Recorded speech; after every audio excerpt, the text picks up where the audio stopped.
E vamos lá para o conteúdo da aula de hoje. Deixa eu ver se eu consigo estar aparecendo aí para vocês uma telinha azul com uma pergunta. Olha só, na semana passada nós conversamos sobre a análise das demonstrações, né? O que é isso que nós precisamos então ter o balanço patrimonial e a DRE, que é a demonstração do resultado do exercício, para conseguir fazer essa análise. E agora nós vamos adentrar mesmo nos cálculos. Mas então eu deixo aqui uma pergunta. Na verdade, eu até já conversei um pouco, já falei um pouco sobre isso na aula da semana passada, mas eu quero ouvir de vocês. Com a análise das demonstrações, é possível relacionar passado e futuro? O que vocês acham? O que vocês conseguiram entender sobre esse aspecto de relacionar passado e futuro com o que nós já conversamos até então, na aula passada e nos vídeos que vocês assistiram?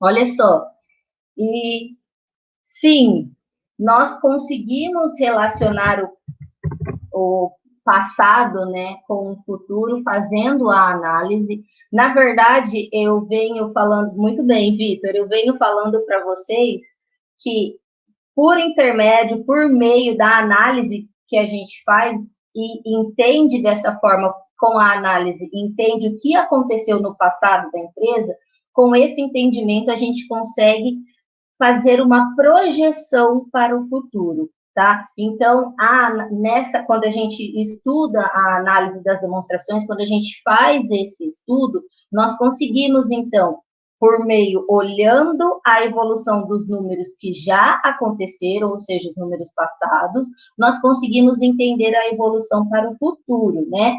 Como eu falei, fazendo projeções. Mas a gente precisa ficar um pouco atento aqui, porque não é somente a empresa ela veio aumentando, vamos dizer, aumentando o resultado de um período para o outro, de um ano para o outro. Quando a gente fala período, eu não sei se vocês ouviram isso na contabilidade ou em alguma outra disciplina, quando a gente fala período, na contabilidade isso é entendido como ano, né? A gente pode entender isso como ano. Então, quando a gente vem analisando de um ano para o outro e vê aí a evolução do resultado, e esse resultado está crescendo. Então, a gente faz uma projeção que o resultado vai crescer no ano seguinte.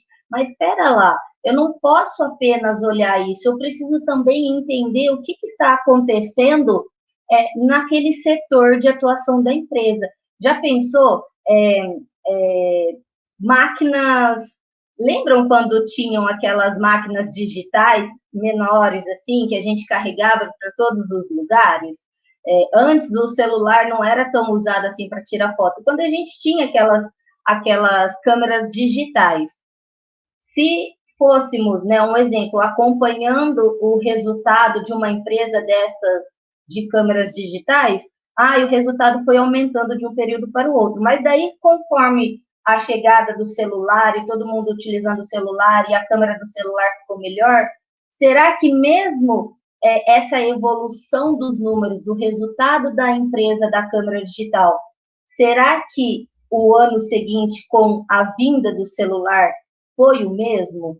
Né? Então, por isso que a gente precisa entender o que está acontecendo no setor de atuação da empresa para conseguir fazer essa projeção, não apenas olhar o número, nós precisamos entender a empresa como um todo, tá bom? Odilon, muito bem, a gente faz isso também, essa projeção, por meio da análise vertical e horizontal, e é o que a gente vai ver aqui hoje, tá?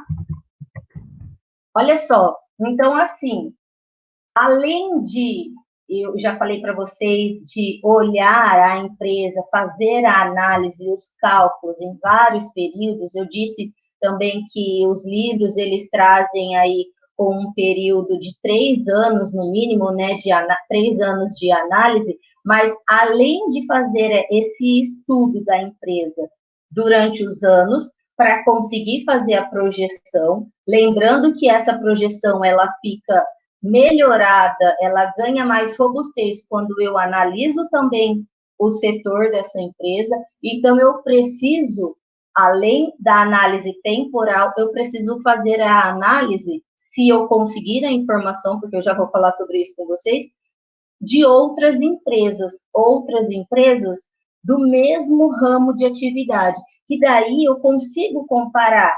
O meu resultado veio crescendo tantos por cento, mas será que esse crescimento é o que está acontecendo com as empresas concorrentes ou não? Tá? Então, eu preciso também, para deixar a análise ainda mais forte, ainda mais robusta, eu preciso fazer essa análise das outras empresas. Só que isso é difícil, né, da gente fazer. Se a gente considerar aí uma empresa que ela tem as suas ações abertas lá na Bolsa de Valores, isso é fácil, todo mundo consegue fazer. Não só o concorrente, né, não só a empresa concorrente, mas também eu, você e todas as pessoas, né, conseguem acesso à informação.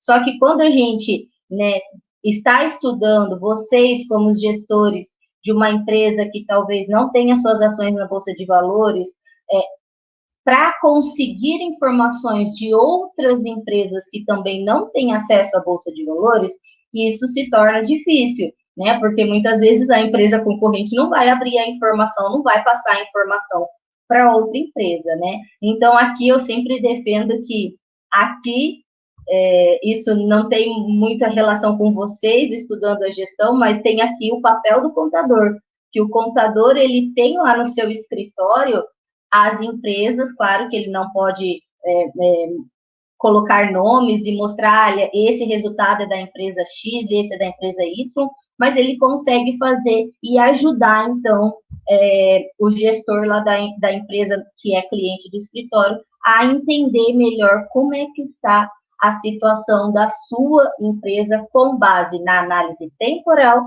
e na análise dos concorrentes também. Deixa eu ver se tem algum comentário. Tudo bem até aqui, pessoal?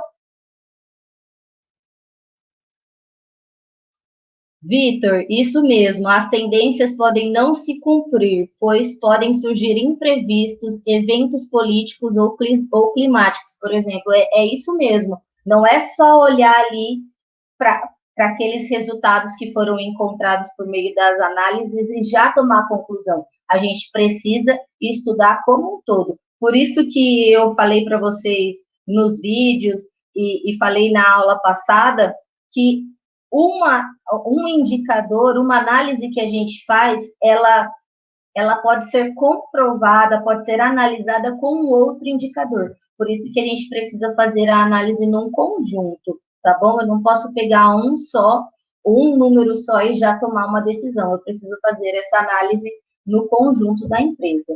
Tudo bem até aqui, pessoal? Cleiton, Roger também falando que tudo ok. Então, olha só, pensando nesse aspecto de olhar para o passado, para fazer projeções ou traçar tendências para o futuro, nós temos as duas primeiras análises, que é a análise vertical e a análise horizontal, tá bom? Elas, a análise vertical, ela vai mostrar para a gente como é que está aquela conta, qual que é a representatividade daquela conta perante o seu grupo. Por exemplo, nós temos um grupo lá no ativo de ativo circulante. Então, o que esse ativo circulante representa desse grupo total que é chamado e conhecido como ativo, tá? Então, a análise vertical, ela tem esse propósito de identificar o quanto que aquela conta em específico consome ou pega, representa do seu grupo, tá? Por outro lado, a análise horizontal, ela vai mostrar a variação da conta durante os anos. Então, o que aconteceu de mudança? Esse valor de conta aumentou ou diminuiu do ano de X1 para o X2 e para o X3 e assim sucessivamente, tá bom? Deixa eu mudar aqui. Vamos ver. Muito obrigada, Francisca. Muito obrigada a todos que estão aqui desejando os parabéns.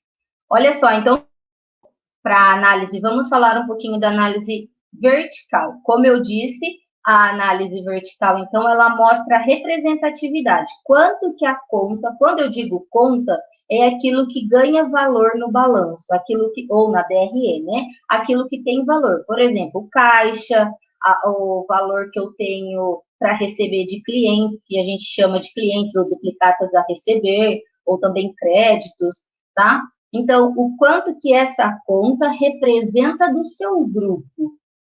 Essa análise vertical, nós podemos fazer ela, no geral, pensando, o quanto que todas as contas do ativo representam desse grupo total, que é o ativo, quanto que as contas, que todas as contas, cada uma das contas do passivo, representam desse grupo total do passivo. Quando eu digo passivo, eu estou aqui me referindo a passivo mais patrimônio líquido, que é todo o lado direito ali do balanço patrimonial, olhando para ele o lado direito. Então, quanto que cada conta daquele grupo maior representa do passivo.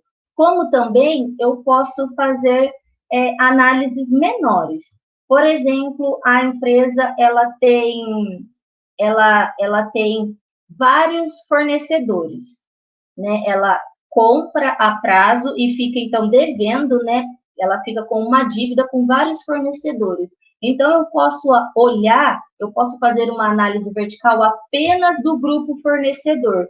Então, qual grupo, qual desses fornecedores para qual eu estou devendo mais? Eu, empresa, estou devendo mais, tá bom? Da mesma forma que eu posso analisar a DRE, a demonstração de resultado do exercício. Daí eu penso lá na DRE, nossa, o que será que está consumindo mais, ou seja, pegando mais recursos da empresa? Será que é na parte de custo do produto? Será que é na parte das despesas? Identifiquei, por exemplo, que as despesas, elas consomem, ou seja, elas retiram um maior valor da receita, né? Consomem ali. Eu não fico com aquele dinheiro, eu, empresa, não fico com aquele dinheiro. Tá bom, identifiquei que esse que consome maior é a despesa, mas qual despesa que é? Então, eu posso fazer uma análise somente no grupo de despesas e identificar ali dentro daquele grupo qual é a que está consumindo mais recursos da receita.